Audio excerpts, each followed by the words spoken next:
Hydrogen की कहानी बिल्कुल शुरुआत से। हाइड्रोजन को सबसे पहले कैवेंडिश ने डिस्कवर किया था 1776 में। इस ईयर में और क्या खास हुआ था, अमेरिका आज़ाद हुआ था ब्रिटेन से। फिर बाद में लेवोजियर ने इसको हाइड्रोजन का नाम दिया। हाइड्रोजन बोले तो to produce water. Earth crust में 1% पाया जाता है, एटमॉस्फेयर में तो बहुत ही कम है, 1/10⁶। लेकिन बच्चों जैसे जैसे हम बड़े यूनिट में जाते हैं, यानी कि सोलर सिस्टम में ये तकरीबन हो जाता है 70%, हमारी मिल्की वे गैलेक्सी में 90%, और यूनिवर्स की अगर बात करें तो 99%। सूरज ऑफ कोर्स हाइड्रोजन हीलियम का बना हुआ है, और जुपिटर सैटर्न दो गैस जाइंट वे हाइड्रोजन हीलियम के ही बने हुए हैं। हाइड्रोजन की एक ट्राइएटॉमिक फॉर्म भी होती है जिसको हाइजोन कहते हैं, और ऐसी तमाम चीज़ें एक ही साइंटिस्ट डिस्कवर करते थे जिनका नाम था जे थॉमसन। हाइड्रोजन की इलेक्ट्रोनेगेटिव की वैल्यू होती है 2.1, और इसकी आयनाइजेशन पोटेंशियल की वैल्यू होती है 13.5। दोबारा देखें, हाइड्रोजन की इलेक्ट्रोनेगेटिव की वैल्यू 2.1 और आयनाइजेशन पोटेंशियल 13.5। ओके जी, बहुत बहुत इम्पोर्टेंट। देखिए, एक होता है एटॉमिक हाइड्रोजन, एक होता है नेसेंट हाइड्रोजन, एक होता है मॉलिक्यूलर हाइड्रोजन। आखिर ये क्या चक्कर है, तीनों में फ़र्क क्या है, कैसे डिस्टिंग्विश करते हैं? देखो, मॉलिक्यूलर हाइड्रोजन बोले तो H2, और इसमें 104 कैलोरी या 435 किलोजूल्स, बात एक ही है। हीट डाल दी जाए तो ये बन जाता है एटॉमिक हाइड्रोजन। अब एटॉमिक हाइड्रोजन बहुत क्या होगा, हाईली एक्टिव होगा। ज़ाहिर है, जब इतनी ज़्यादा एनर्जी दे दी गई है, और इतनी एनर्जी आसानी से नहीं आती, कम से कम 4500 से 5000 डिग्री सेंटीग्रेड पे जा कर के आती है। अब क्या इसका सिर्फ यही मेथड है? नहीं जी, एक और मेथड भी है, इलेक्ट्रिक डिस्चार्ज की मदद से, जिसमें मेथड कहलाता है bone offer method. Molecular hydrogen को हाइड्रोजन में, एटॉमिक हाइड्रोजन में कन्वर्ट कर सकते हैं। यूजुअली प्रेशर होता है 1 मिलीमीटर से लेके 0.1 मिलीमीटर तक। तो ये दो मेथड है जिससे हम मॉलिक्यूलर हाइड्रोजन को कन्वर्ट करते हैं एटॉमिक हाइड्रोजन में। एटॉमिक हाइड्रोजन एटॉमिक टॉर्च के तौर पे भी यूज़ होता है बच्चों। अब नेसेंट हाइड्रोजन क्या होता है? देखो, कुछ लोग इसको सेम समझते नहीं, बहुत बड़ा फ़र्क है। अब ये HCl को अगर हम रिएक्ट करेंगे NaOH से, तो वक्ती तौर पे जो हाइड्रोजन अलग होगा रिएक्शन के दौरान, ये कहलाता है नेसेंट हाइड्रोजन। अगर एक्टिव की तरतीब देखो तो सबसे ज़्यादा एटॉमिक हाइड्रोजन, फिर नेसेंट हाइड्रोजन, और उसके बाद होता है मॉलिक्यूलर हाइड्रोजन। यानी सबसे ज़्यादा एक्टिव कौन होगा? Atomic hydrogen. अब बड़ी अहम बात, आइसोटोप्स ऑफ हाइड्रोजन। हाइड्रोजन की 3 आइसोटोप्स होती हैं, जिनमें सबसे पहले है 1H1, जिसको हम कहते हैं प्रोटॉन, जो कि 99.98% पाई जाती है। इसको हम ऑर्डिनरी हाइड्रोजन भी कहते हैं। इसके अंदर होता है एक प्रोटॉन और एक ही इलेक्ट्रॉन।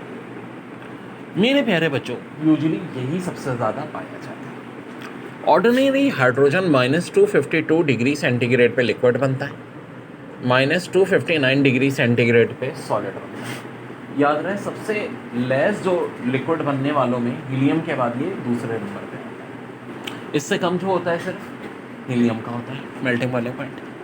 अब बात हम करते हैं ट्राइटियम।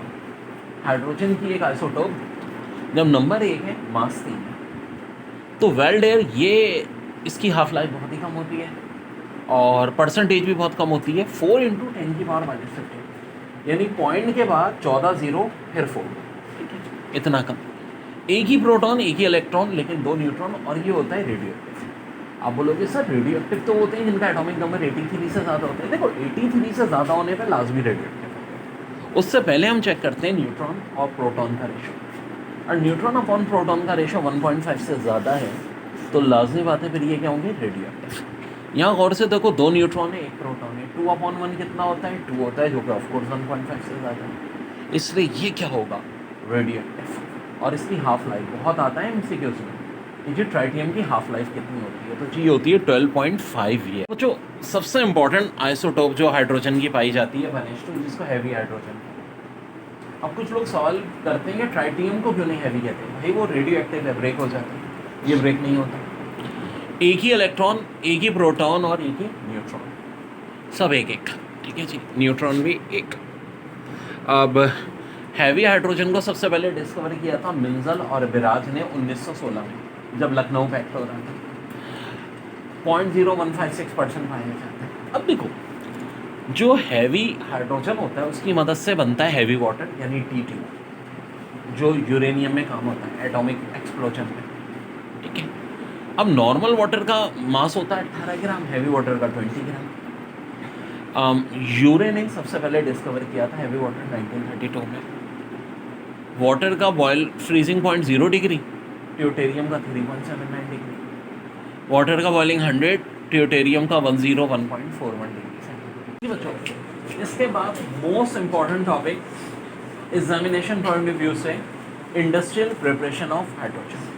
अब देखो सेकेंड ईयर में तो ये पूरा यूजुअली आ जाता है एक नोट्स के तौर पे। एप्टीट्यूड टेस्ट में कैसे आता है कि भाई वाटर से अगर हाइड्रोजन प्रिपेयर करते हैं तो उसमें कैटालिस्ट क्या यूज़ होता है, तो या तो 17% डाइल्यूट एसिड या 17% डाइल्यूट अल्कली। बाय प्रोडक्ट क्या बनती है जी, ऑक्सीजन बनती है। और ये मेथड बहुत कॉस्टली मेथड होता है, ताकि इसमें जो हाइड्रोजन आती है उसकी क्वालिटी सबसे अच्छी होती है। दूसरा एक और मेथड जो कि आपके कोर्स में नहीं है, बोच प्रोसेस। देखो, कार्बन मोनोऑक्साइड और हाइड्रोजन का मिक्सचर जो है वो वाटर गैस कहलाता है। वाटर गैस में हम वाटर ही मिलाते हैं, Fe2O3 Cr2O3 450 से लेके 550 डिग्री सेंटीग्रेड। तो कार्बन डाइऑक्साइड और हाइड्रोजन हमें मिलते हैं और ये प्रोसेस कहलाता है बोच प्रोसेस। देखो, कार्बन डाइऑक्साइड आ जाए ना, आसान होता है।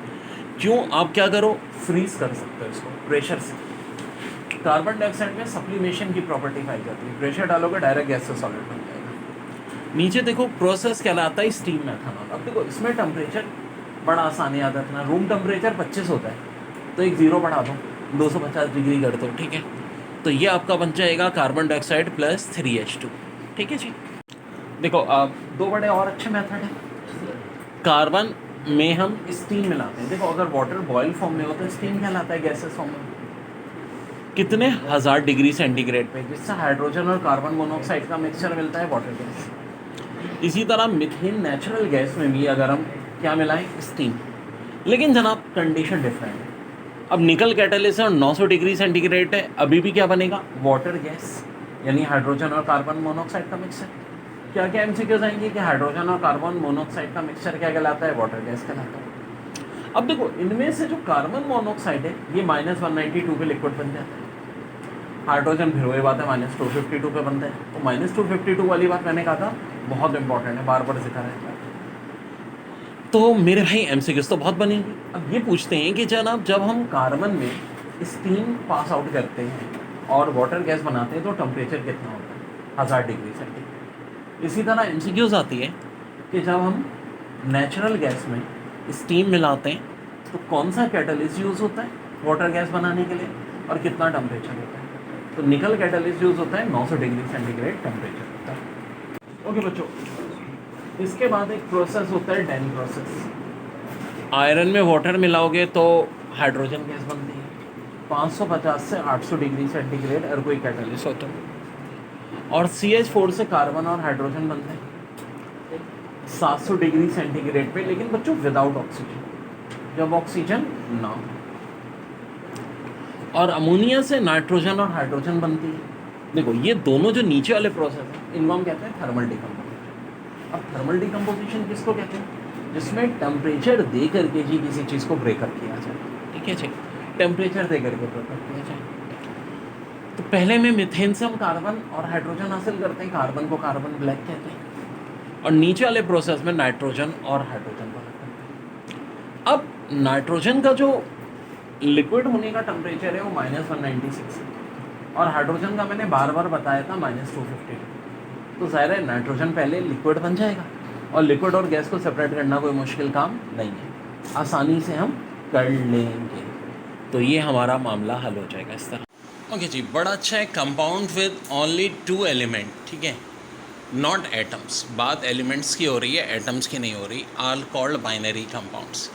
If one of them is hydrogen then compounds are called hydrogen. यानी हर वो कंपाउंड जो 2 एलिमेंट पर मुश्तमिल है उसको हम क्या कहते हैं भाई, बाइनरी कंपाउंड। और अगर उनमें से एक हाइड्रोजन हो तो कहलाते हैं हाइड्राइड्स। अब इनमें जो सबसे अहम है वो हमारे आयनिक हाइड्राइड, जिनका एक नाम सैलाइन हाइड्राइड भी है, सॉल्ट लाइक हाइड्राइड भी, क्योंकि सॉल्ट जैसी प्रॉपर्टीज़ होती है। अब इनमें सारे मेंबर पाए जाते हैं ग्रुप 1A के, सिवाय फ्रेंसियम के, क्योंकि रेडियो एक्टिव है।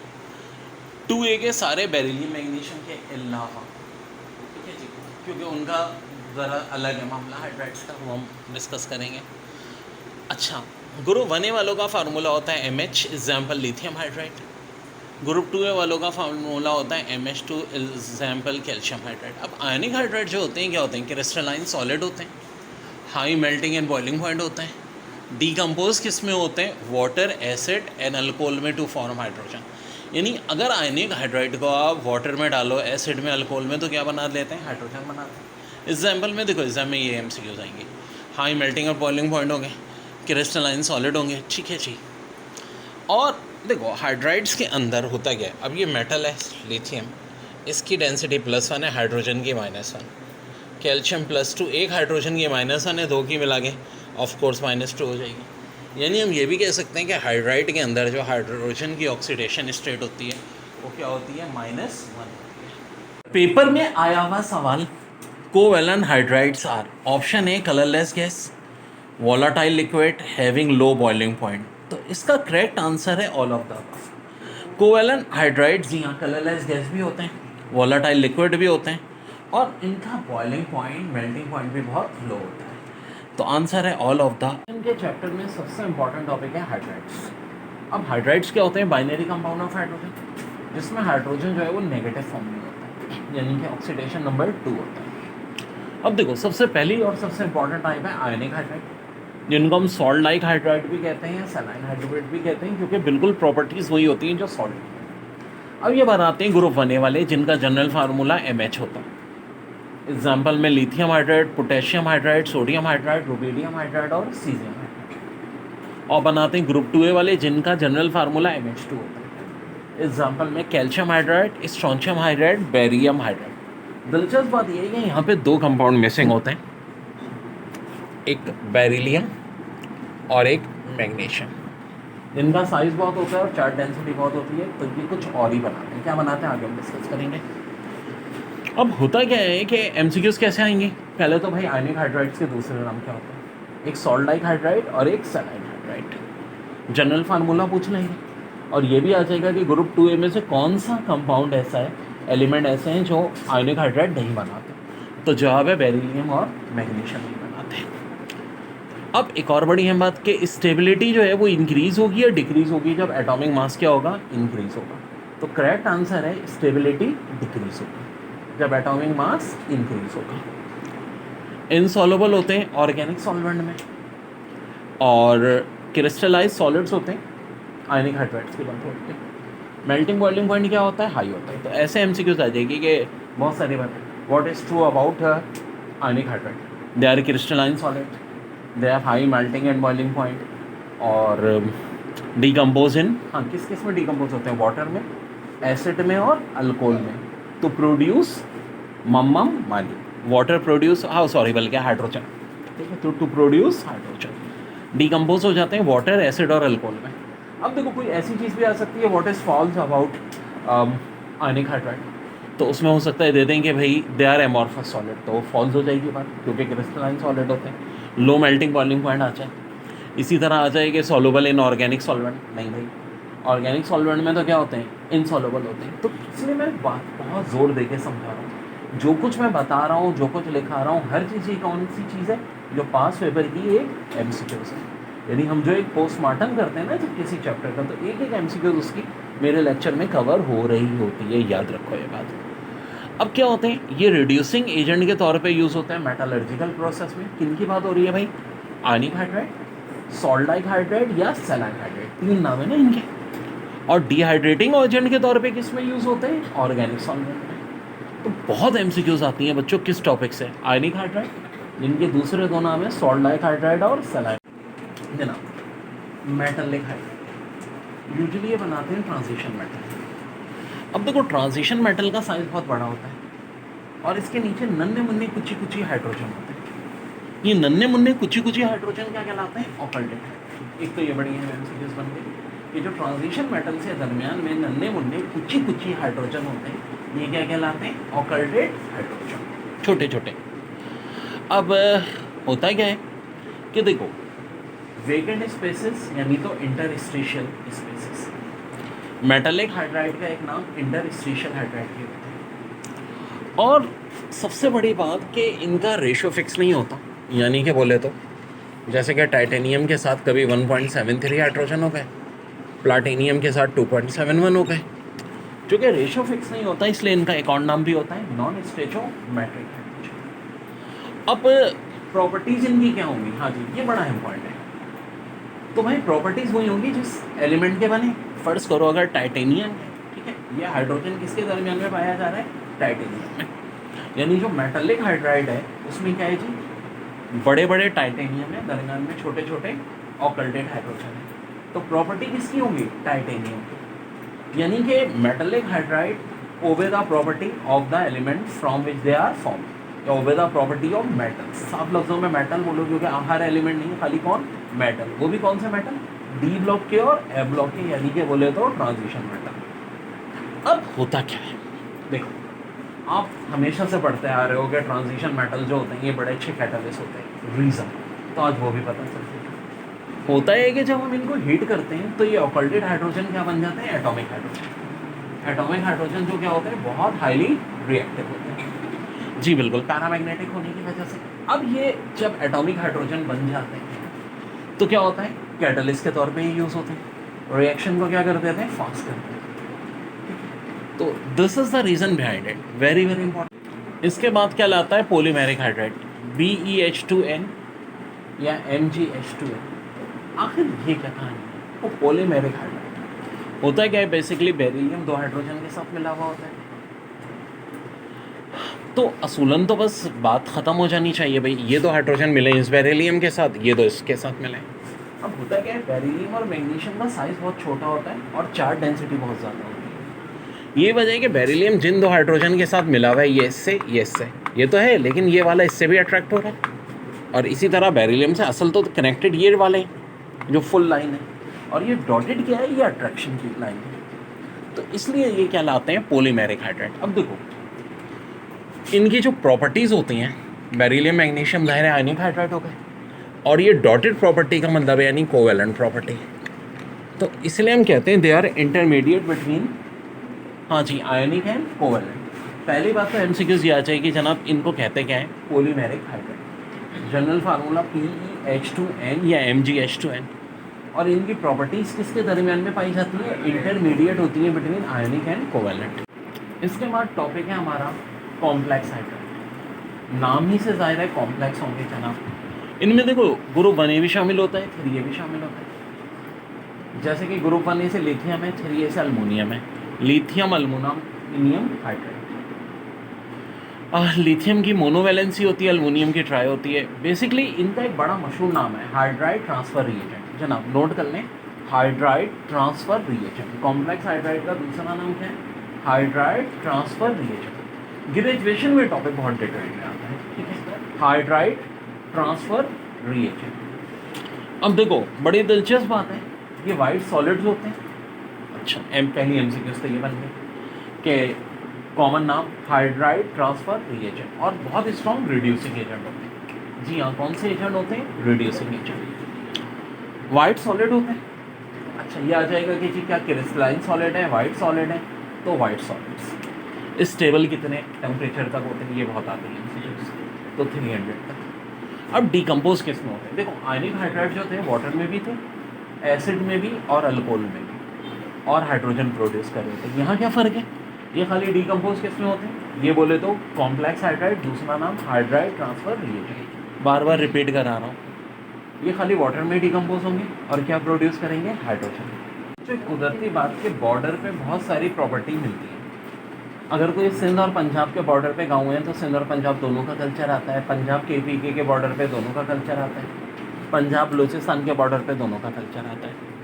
तो ग्रुप 1A में से कॉपर हाइड्राइड, ग्रुप 2A में से जिंक हाइड्राइड, और ग्रुप 3A में से गैलियम हाइड्राइड। हालांकि 3A से ऑनवर्ड सारे कोवेलेंट हाइड्राइड होते हैं, और जिनकी हम बात कर रहे हैं कॉपर जिंक वगैरह, ये D ब्लॉक में आते हैं जो कि मेटालिक हाइड्राइड होते हैं।